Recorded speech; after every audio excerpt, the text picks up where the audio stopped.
Morning settles over Oxford, the way old music settles in a man's mind gently, but with insistence. I remember standing beneath the dome of the Radcliffe Camera, watching light pour through its high windows, diluted by dust that moved as if the air itself were thinking. The sound of my own shoes echoed faintly, a rhythm out of place among students half my age. They passed with satchels, laughter, and lives still unspent, while I lingered for reasons I could not name. I had no business there, not officially. Lewis was somewhere in the station, dutiful and sensible, while I, truant of responsibility, sought the quiet reminder of how small we are beneath architecture meant to outlast us. A librarian, a thin, deliberate woman with hair the color of winter paper, wrote something in a visitor's book. Her pen paused, then continued. I noticed the tremor before she did. She caught me looking, of course. People often do when they feel watched by a policeman who has no badge in his hand.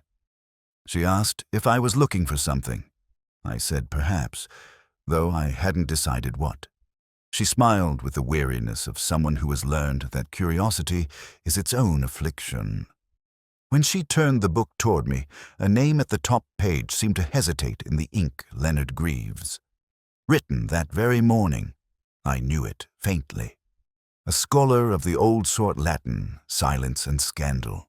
I hadn't seen it printed in any notice of death, but then Oxford prefers its ghosts unannounced. Outside, the air carried the smell of wet stone and tobacco. Somewhere a bell was being repaired, the hammering distant and hollow like a heartbeat heard through a wall. I remember thinking how the city never changed, only the generation that misunderstood it each decade. I bought a copy of the Times at Broad Street and sat by the Sheldonian steps to work through the crossword. The clue that caught me was 7 down silence beneath domes. 6 letters. I wrote nothing, but the answer formed itself like breath on glass. Back at my flat, I tried to read, but the light failed too quickly, and the whiskey waited too conveniently. It is a weakness, I suppose, that I never learned the virtue of an empty evening. I thought again of that librarian's pen, the tremor that began with the name. Some part of her had known before she turned the page that memory was re-entering the room. Oxford is like that, a place where the past rings the same hour twice. Later that night, Lewis telephoned. There had been a call from St. Cuthbert's College. A professor was found dead in his room. Heart failure, they said, though the porter sounded doubtful. I agreed to come in the morning. When I hung up, I looked once more at the crossword folded beside the glass. The same clue, patient as gilt silence beneath domes. It was not the answer that troubled me. It was the thought that someone, somewhere, had already filled it in. It was a soft rain that morning, the sort Oxford keeps for its dead. It had been, falling since dawn, steady and undecided, neither cleansing nor mournful, merely there like a memory that refuses to fade because it has nowhere else to go. I remember Lewis's face under the dripping eaves of St. Cuthbert's gatehouse, his expression caught somewhere between boredom and unease. He said the porter had found him in the early hours. No struggle, no blood, just a man who had quietly forgotten to wake. Dr. Leonard Greaves, a name that lingered faintly from some lecture list of my youth Greek lyric poetry, perhaps, or moral philosophy, which often amounts to the same thing. His rooms were on the 2nd floor, overlooking the chapel garden. The curtains drawn, the air thick with the stale perfume of age and scholarship. On the table, a bottle of claret stood uncorked beside a single glass, half empty, half full, depending on one's inclination. The porter had covered the body with a college blanket, though not before noting that the professor's hand still rested on a photograph frame. An old habit of the sentimental, I thought, to let memory be one's final companion. Lewis, ever conscientious, lifted the blanket and looked away at once. I did not. Death rarely surprises me anymore. What intrigues me is what people choose to face in their last hour. The photograph showed a woman mid-30s perhaps, standing beneath the Radcliffe dome, her eyes turned away from the camera as though she were listening to something that could not be heard. The image had yellowed at the edges, but her expression had not aged. Beneath the glass, a faint line of condensation marked where someone's thumb had pressed too long. The frame was new, recently replaced. It was the sort of thing that never meant much to Lewis, and far too much to me. There was another detail. Though small, the faintest trace of adhesive on the back of the frame, the kind used for sealing envelopes. It struck me that Greaves, for all his caution, had been careless with his final secret. He had either received the photograph anew or meant to send it away. Either way, it had come too late. The college itself felt unchanged since I last walked its cloisters as a younger man, though perhaps the corridors had grown more indifferent. The scent of old paper, the distant echo of a tutor's cough, the gentle decay of privilege all persisted. I spoke with Dr. Judith Ransom, head of the classics faculty, who regarded me with the precision of someone accustomed to grading rather than grieving. She said Leonard had been in good spirits the previous evening, preparing an article on moral irony in late Roman poetry, the kind of subject only the dead have time to finish. I asked if she had known the woman in the photograph. She hesitated, which was enough. Then she said she did not recall. People in Oxford never remember when they mean to forget. Back in the quadrangle, Lewis mentioned that the glass in the frame looked newer than the wood. A small remark, but one that lingered. He had noticed, though perhaps not understood, that memory, like guilt, tends to be repaired from the outside. I nodded without comment, which satisfied him. Beneath the rain, the chapel bell tolled the hour with that faint metallic tremor I have always associated with apology. I found myself thinking of the crossword again. 7 down. Silence beneath domes. It seemed to hum through the sound of water on stone. Later, in my office, I unwrapped the photograph from its evidence envelope and held it against the lamplight. The woman's face, though blurred at the edges, carried a subtle defiance, as if she knew the lens too well. In the background, behind her shoulder, one could just make out the faint reflection of a second figure, an indistinct but tall shadow of a man who had not intended to be seen. A trick of exposure, perhaps, or something more deliberate. It was the kind of detail that might mean everything or nothing at all. In Oxford, the difference is rarely clear. I poured a measure of whiskey and let the rain blur the windows into trembling lines. Lewis would file his report, the college would arrange its funeral, and the papers would call it a natural death. Only the photograph refused to sit still in my mind. A woman beneath a dome, a man alone with her image, and somewhere between them the faint reflection of a secret waiting to breathe again. The invitation to dine at a high table was not so much an honor as an inevitability. Oxford likes to feed its ghosts, and I had long since become one of them. The steward, a man of fragile courtesy and excellent port, showed me to a seat opposite Dr. Judith Ransom. The candles trembled faintly with the draught from the old mullioned windows. It is strange how silence accumulates in those dining halls, not as absence, but as residue, like the scent of wax or the aftertaste of argument. The portraits on the wall appeared to listen. Ransom spoke of Greaves with the precision of someone rehearsing affection. She described him as a scholar of conscience, a man loyal to his books, his sherry, and little else. I asked if she had seen him the evening before he died. Her eyes narrowed slightly before she admitted that she had, in the college common room, to discuss his article. She used that word to discuss as though it excused the lateness of the hour. Ellison, the historian, joined in with an airy remark about how Greaves was never quite content unless he was lecturing someone. The chaplain, Father Dunn, smiled into his soup, murmuring something about the wages of pride. Lewis, seated beside me and already uncomfortable in his borrowed gown, nudged his fork against the tablecloth as if to remind me he was still present. I remember the rhythm of their conversation more than its words. The thing about Oxford deceit is never spoken directly, it hides between syllables. When Ransom asked whether the police had any leads, I told her it appeared to be natural causes. Relief traveled through the room, like a breeze after confession. But there was something rehearsed in it, the too easy gratitude of people whose fear has not yet found the right reason to exist. The meal itself was interminable. Pheasant, overcooked wine, underwhelming. Conversation drifted to matters of curriculum reform, and Dunn, perhaps mistaking me for a sympathetic ear, lamented that moral philosophy had outlived morality. I wondered if he believed that. Ransom barely ate. Instead, she toyed with a silver ring on her right hand, turning it back and forth as one might worry a thought too sharp to release. When the pudding arrived, she excused herself with the faintest tremor in her voice. Ellison watched her go with the mild condescension of a man who once mistook admiration for love.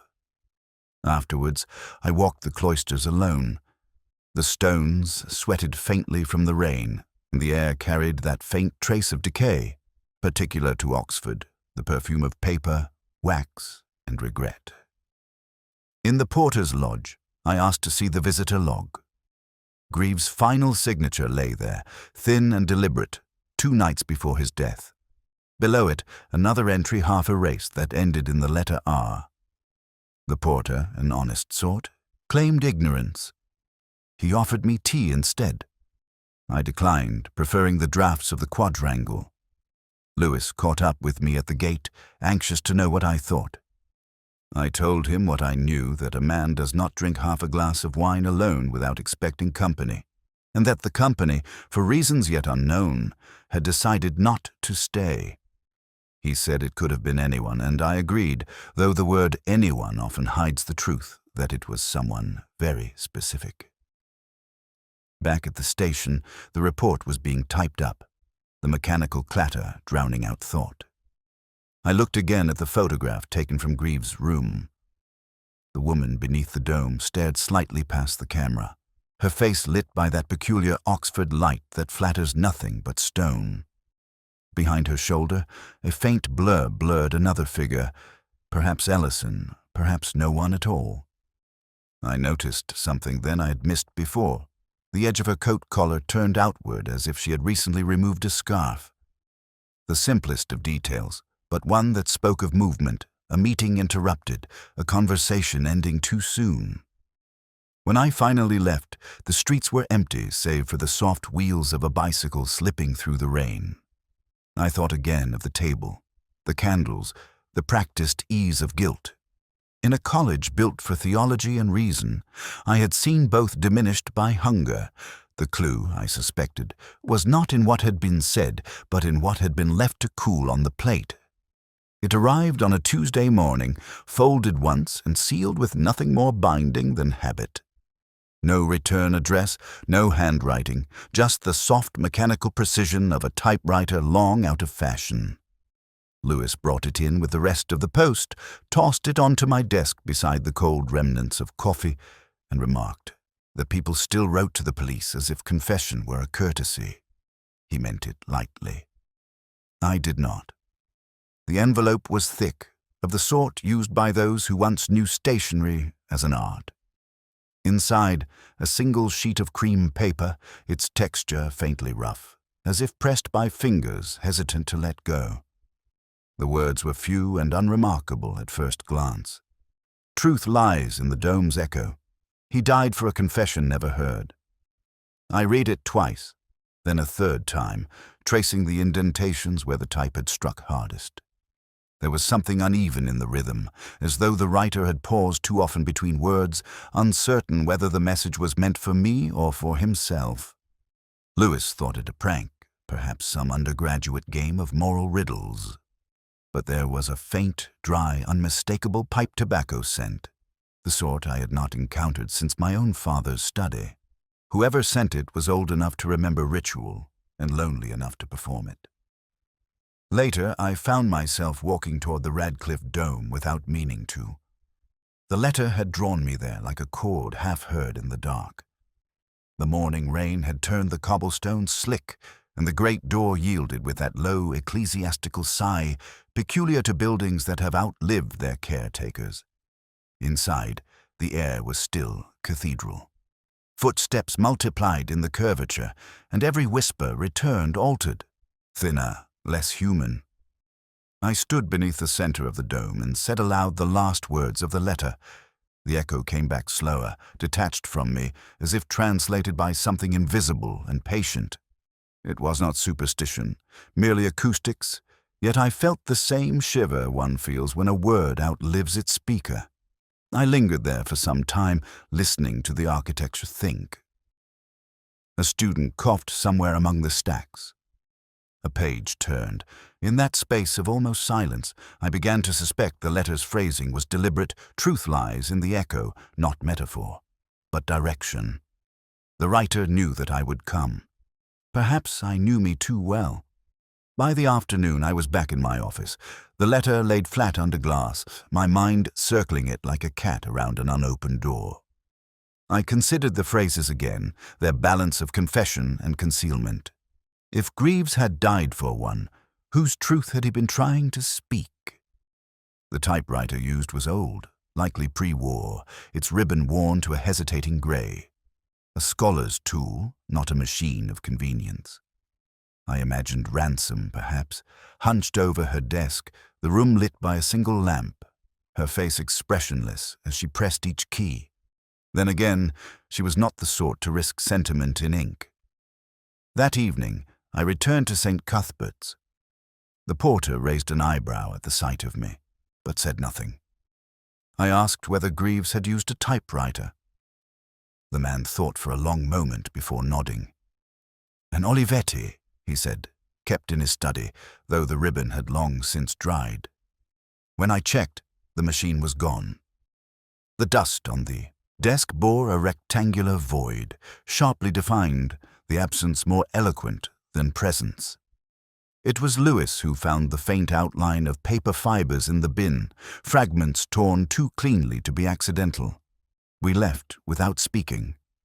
Outside, the rain had thickened into something that blurred thought as well as sight. The lamplight trembled on the puddles, and I remembered the echo again, the way my own words had returned, not quite as I had spoken them. Perhaps that was the essence of confession, not what is said, but what the silence returns. I told Lewis we would visit the college archives in the morning. He asked if I believed the letter was genuine. I said I believed in the sound it made when read aloud. That night I placed the sheet on my desk and read it once more. The type was uneven on the word truth. The T pressed faintly higher, as though struck by an impatient hand. I had seen that imperfection before, though I could not yet recall where. I let the thought drift.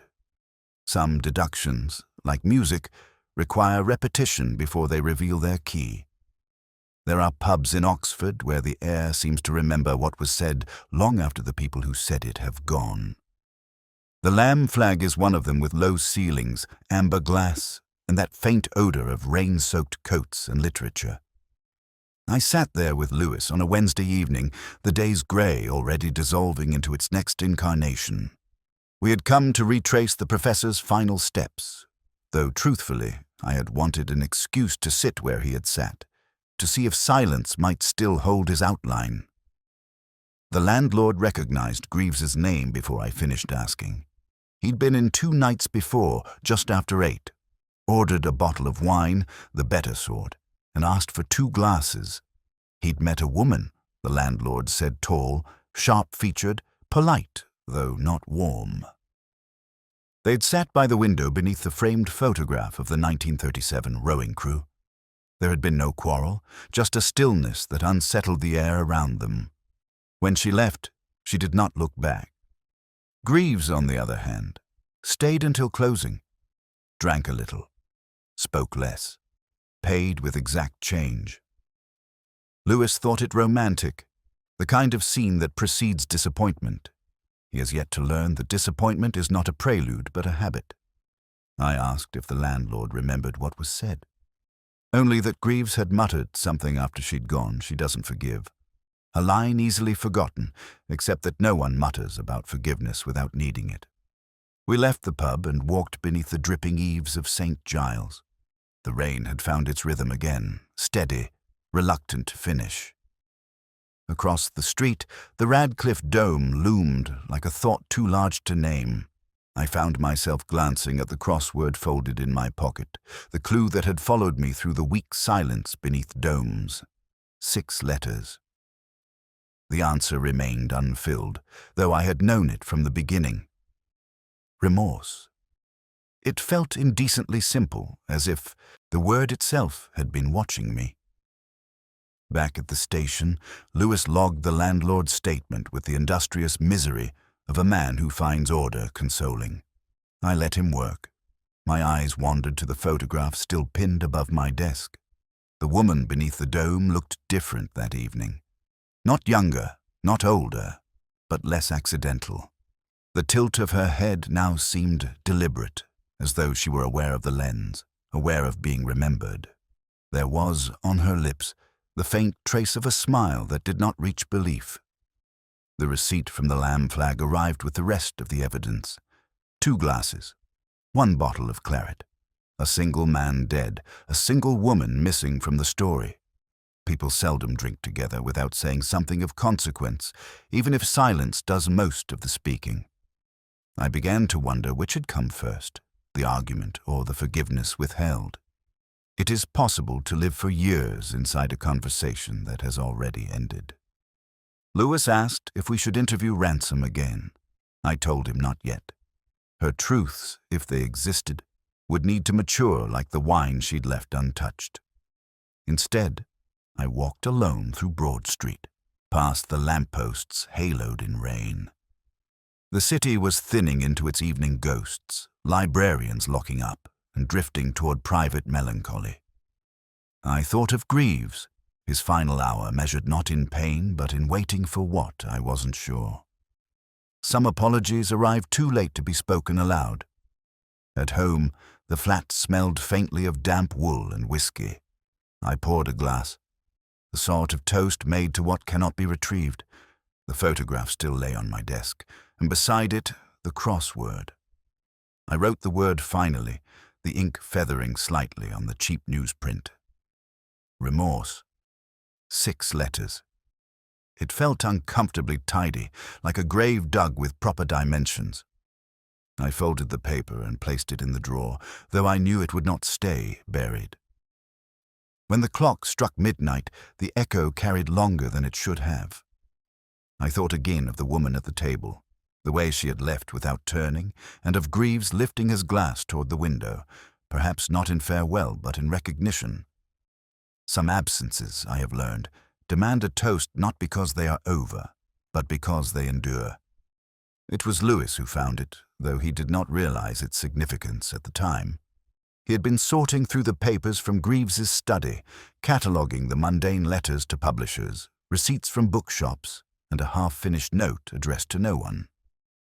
Amidst the detritus of scholarship, there it was, another photograph.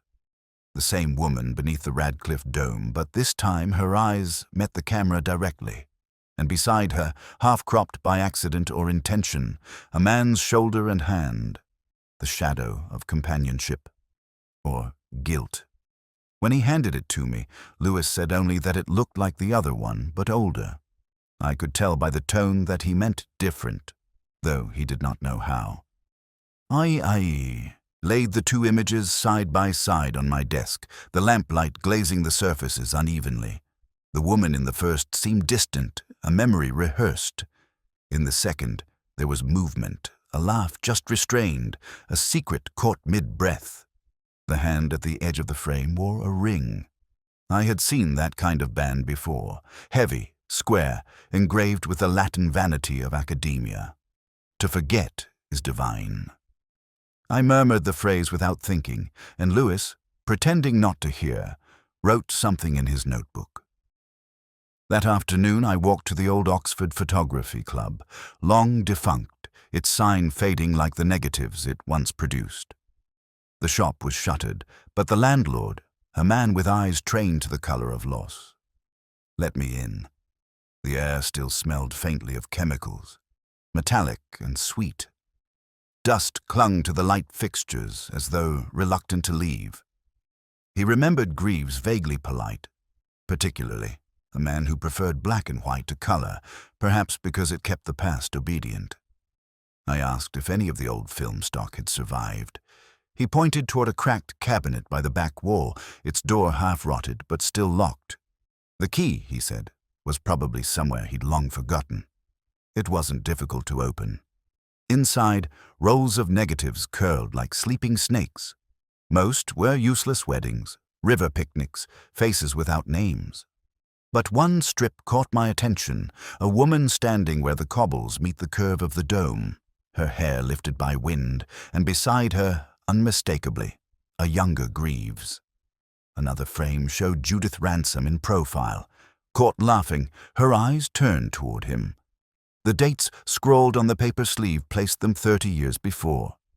It was less an archive than a confession no one had read. I carried the negatives back to the station, though they felt more like relics than evidence. Lewis asked if I thought Ransom had kept her copies. Perhaps, I said. Or perhaps she had tried to destroy them. The distinction mattered less than the intent. People rarely erase the past completely.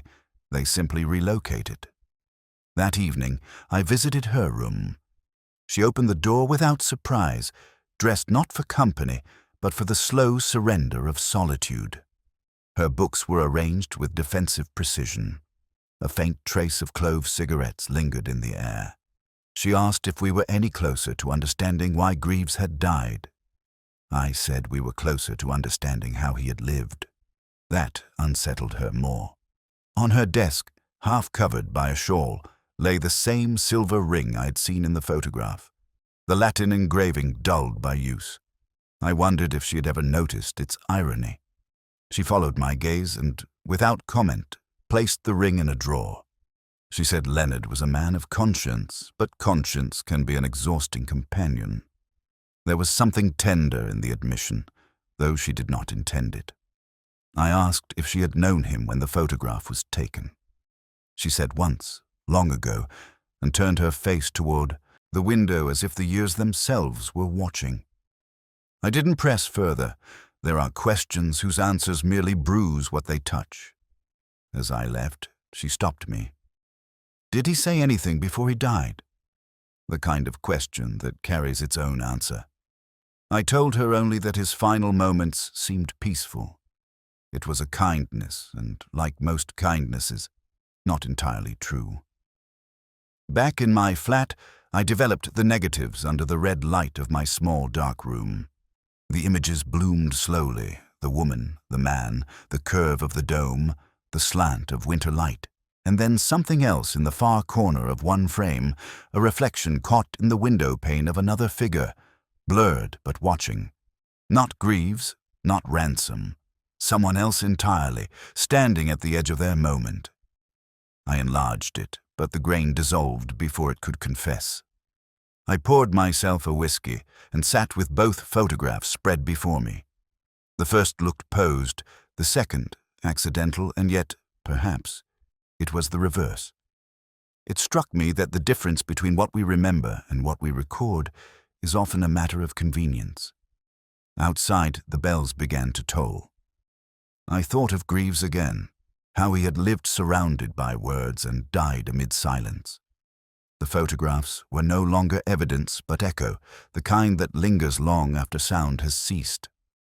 It was Father Dunn who invited me to the choir rehearsal, though I suspect he did not expect me to notice much. The room smelled faintly of beeswax polish and wet stone, the sort of combination that makes one both alert and weary at once. The choir stood in formation beneath the arches, their robes black and solemn, the air thick with anticipation. I took a seat at the back, my coat dripping with Oxford rain, and listened. Music, in its way, is a confession, and confession is not always polite. The organist began softly, a warm, resonant chord that lingered in the corners. The hymn proceeded, and I noticed something almost imperceptible. One soprano, a young woman with a voice that should have blended but did not, carrying a note slightly sharp, insistent. It vibrated in a way that drew attention without seeming to, like a whisper under the breath of an argument. Father Dunn, unaware, gestured to the choir with his practiced patience. I thought, as I often do, how people cannot harmonize in life any more than in music, and how the discrepancy can be as telling as the melody itself. After rehearsal, I lingered in the shadows of the cloisters, waiting for the echo of the false note to settle. Lewis had been sent to retrieve some files, leaving me alone with the damp stone and my thoughts. I thought of Greaves, of the photograph, and of the subtle disturbances that accumulate when something is unsaid. Ellison came up behind me, pretending to admire a gargoyle. He spoke about Greaves's intentions regarding the article he had been preparing, how he believed it would illuminate some past injustice. His voice was casual, though. The glance toward my face betrayed anxiety. He admitted that Greaves intended to reveal a plagiarism scandal involving Judith Ransom, a detail meant to protect her reputation, yet capable of undermining others. The words were careful, but the hands betrayed him, restless, wiping imagined dust from sleeves. I considered this as we walked. A man's confession is often less in what he says than in what he cannot keep still. I asked Ellison whether he had been present during any meeting between Ransom and Greaves, though I already knew the answer. He hesitated, then said only that he had seen them occasionally, in passing, under the guise of casual conversation. The tilt of his head as he said this spoke more than his words. I filed it away, not because it was proof, but because it was a clue, a gesture unguarded in a world that prizes restraint. Back at college, I revisited the photograph. The second figure in the frame, partially obscured, seemed to hover at the edge of memory. I wondered if it was Ellison, though I could not be certain. Oxford has a way of placing shadows where they do not belong, of making a man responsible for the stillness in a room he never entered. The reflection of Ransom's face in the window pane hinted at another layer, another observer hidden in plain sight. Subtle details, I reminded myself, often matter more than dramatic revelations. Lewis joined me in the quadrangle later, noting that Father Dunn had been unusually silent after rehearsal. Perhaps he had noticed the same false note. Perhaps he had not. He asked what I intended to do next. I said I would follow the music. Not the harmony, but the discord. It is there, I have found, that the truth often waits. Rain began again, soft at first, then heavier, tapping rhythmically against the leaded windows. I thought of Greaves, of his careful intentions, of Ransom's restrained laughter in the photograph, and of Ellison's restless hands. Life is full of off-key notes, and the hardest part is learning to distinguish between error and intention. That evening, I stayed a while longer in the empty cloisters, listening for echoes that were not merely sound, but the memory of sound, as if the past itself were rehearsing for an audience of one. The chapel was empty when I arrived, though the air inside carried the residue of candle wax, incense, and whispered confessions. Father Dunn had left a note on the lectern, brief, formal, and oddly solicitous. Lewis trailed behind, uneasy with the silence, as though he expected it to speak. I do not share that fear, but I am attentive to what silence has to offer. A sheet of paper lay in the middle of the altar, typed and unsigned, smelling faintly of the same tobacco as the letter I had received days before. The words were simple. I am responsible for the unintentional death of the man who sought forgiveness. At first glance, it seemed an admission, but the phrasing was carefully crafted, as if to divert attention while appearing sincere. I read it twice. The paper was ordinary, the typewriter not immediately identifiable. Yet the arrangement of words, the pauses where lines began, betrayed a familiarity with rhetoric that only a scholar or someone long accustomed to persuading others could achieve. Lewis, looking over my shoulder, remarked that it sounded like ransom. I did not contradict him. Ransom was capable of such things, though capable is not always equal to culpable. I noticed the subtle error almost at once. The word altar was spelled as altar, not a slip, but the sort a man outside the church might make. Dunn, raised and educated in that very institution, would not make such a mistake. A deliberate misdirection, then, dressed in the attire of penance. The confession, if it could be called that, pointed not to the author but to the guilt of another. The letter was a red herring, and red herrings, I have found, are the most effective when they appear to be the simplest truth. I compared the typeface to that of the previous anonymous letters. The imprint of the keys was subtly different, the spacing, the slight indentation on the paper. Whoever had written this had access to a machine similar to Greaves's, though not identical. I considered the possibility of Ellison. He had motive, proximity, and temperament. Yet the texture of the sentence suggested patience, not resentment. The writer knew how to manipulate perception without forcing the hand. Lewis wandered to the side chapel, noting the faint fragrance of incense lingering on the altar steps. He mentioned, casually, that the door to the vestry had been open last night. I asked when. He shrugged. I thought of the photograph, the second figure in its shadow, and the way a man's presence can be betrayed by light and reflection as easily as by confession. Someone had moved through the chapel in the dark, leaving evidence that could be misread. The red herring was not in the letter itself, but in the traces around it. I left the chapel with a quiet unease, stepping into the drizzle that had returned with patient persistence. The streets were empty, the rain catching the lamps' glow in faint halos. We did not speak as we walked, words would have been superfluous. My thoughts circled the confession, genuine in appearance, false in origin. Someone had wished us to see sin where none had yet been proven. It is a common tactic in academia, less often in life, but it works all the same to misdirect the observer while protecting the guilty party. At the flat, I examined the letters again under a lamplight. The indentation patterns, the spacing, the scent all indicated deliberate care, a crafting of truth for the sake of artful concealment. I poured a measure of whiskey and held the letters in hand. The red herring, I realized, had succeeded because I had wished to believe it and wished to find in the confession a tidy resolution. But life, like Oxford, rarely permits such clarity. Sometimes the only resolution is the awareness that another layer exists and that someone is always watching from the margins. I placed the letters in the drawer, stacked and aligned with precision, the scent lingering faintly in the room. Lewis asked if we should confront ransom. I said not yet. To act prematurely is to encourage deception, and deception thrives on impatience. Outside, the rain softened, the lamps casting reflections that wavered like breathing. The red herring had floated freely, and I let it, knowing that in due time it would lead somewhere, though perhaps not to the truth we sought, only to the next, subtler revelation. I returned to the Radcliffe dome alone, the rain having finally eased into a mist that blurred the outlines of the city.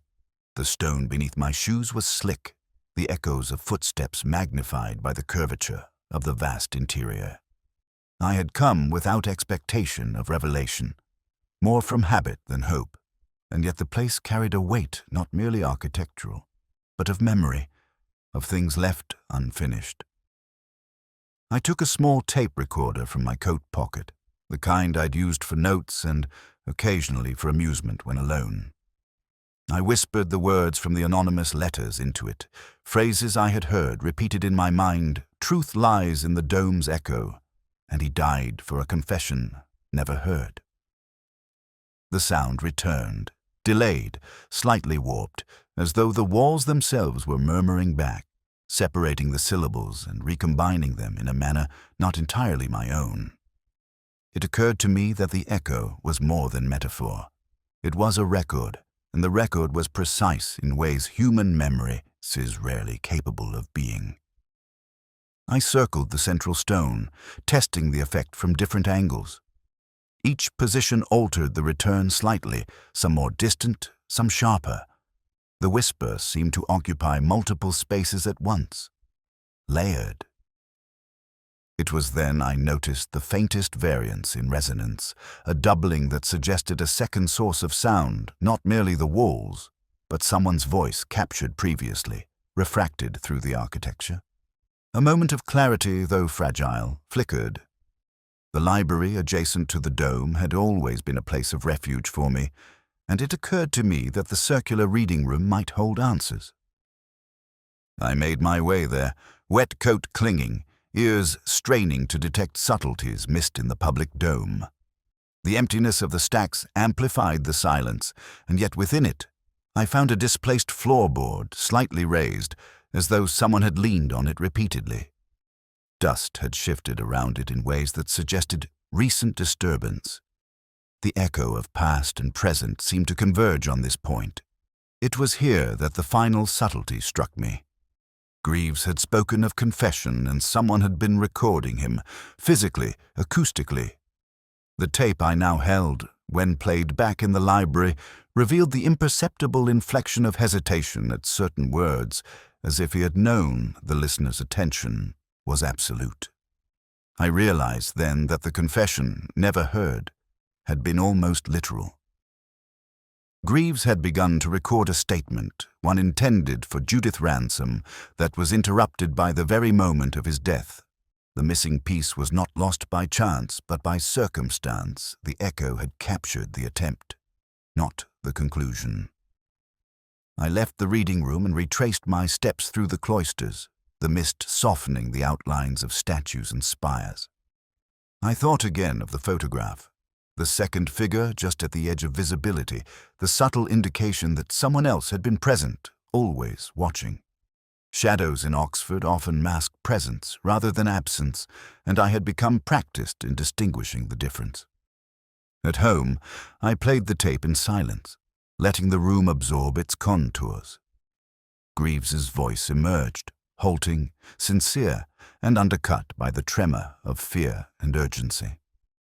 No one had heard the conclusion. Ransom had been absent, the recording lost before it could complete its confession. The discovery was not dramatic, yet it carried the weight of revelation. Small things, echoes, and overlooked gestures often tell more than the loud declarations of those who believe they control memory. I poured a glass of whiskey and watched the condensation gather on the window pane. Outside, the city breathed in mist and memory. Somewhere beneath the dome, the echoes persisted, whispering of intentions unfulfilled, of truths poised to be discovered, and of confessions that, though delayed, would eventually find their listener.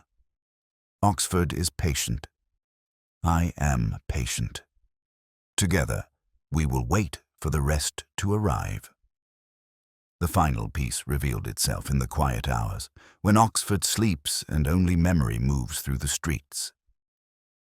I returned to Judith Ransom's rooms with the tape recorder, the negatives, and a careful attention to detail that has long been my way of honoring those who cannot speak for themselves.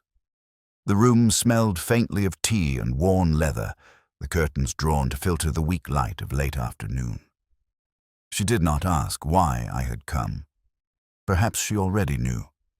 Perhaps she had been expecting the moment of reckoning that arrives quietly, with patience and inevitability. I set the tape on the table, careful not to disturb the scattered volumes of her books. The recording, so incomplete before, now spoke in its entirety, though still haltingly, each word measured by a man who knew he might not survive to finish.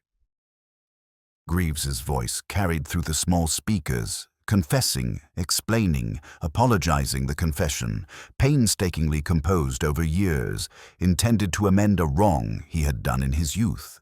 He had forged annotations, altered references, all to protect her career. Yet in that act of protection, he had bound himself to silence, and in silence, to mortality. She listened without expression, her eyes tracing the lines of the tape player as though it were a relic, not an instrument of revelation. There was a faint tremor in her hand, which she covered with the sleeve of her cardigan. That small gesture was as revealing as any words she might have spoken. I noted it, committing it to memory. People betray themselves not by speaking, but by what they cannot suppress. A hand shaking, a foot tapping, a glance held too long. They are the crossword clues of human behavior, subtle and precise. I asked her whether she had known the full extent of the forgery. She said only that she had always suspected Leonard had been meticulous, and that some suspicions were safer left untested. The phrase hung between us, a quiet acquiescence to truth and consequence.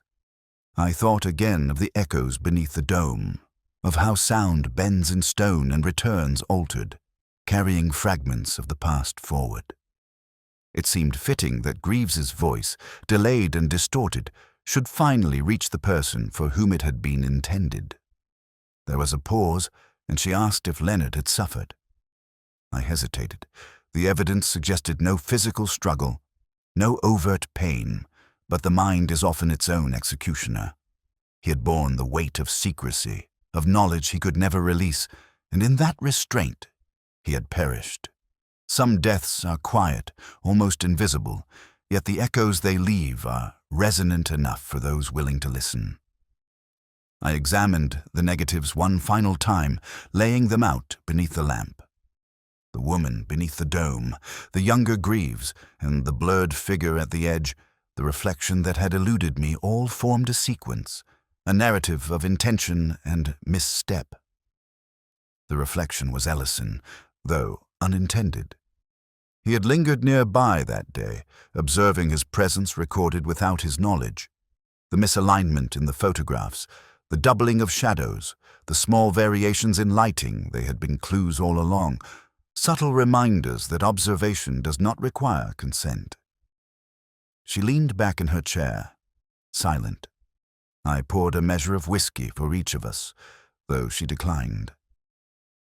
I drank slowly, letting the warmth spread through the chill in my chest.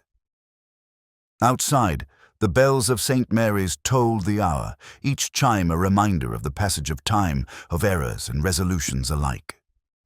I thought of the crossword once more, silence beneath domes, remorse, 6 letters, simple and profound. Greaves' voice had finally reached its destination, and yet the past remained textured with ambiguity, as Oxford insists it be. When I left, the streets were damp and deserted, mist curling around the lamp-posts. I looked back once at her window, lit softly by the reflection of the tape player, and realized that what the echo remembered was not just the words, but the intention, the care, and the unspoken regrets. Some confessions, though delayed, do not merely clarify, they illuminate the quiet architecture of human failing. In Oxford, as in life, the echoes endure longer than the living who produce them.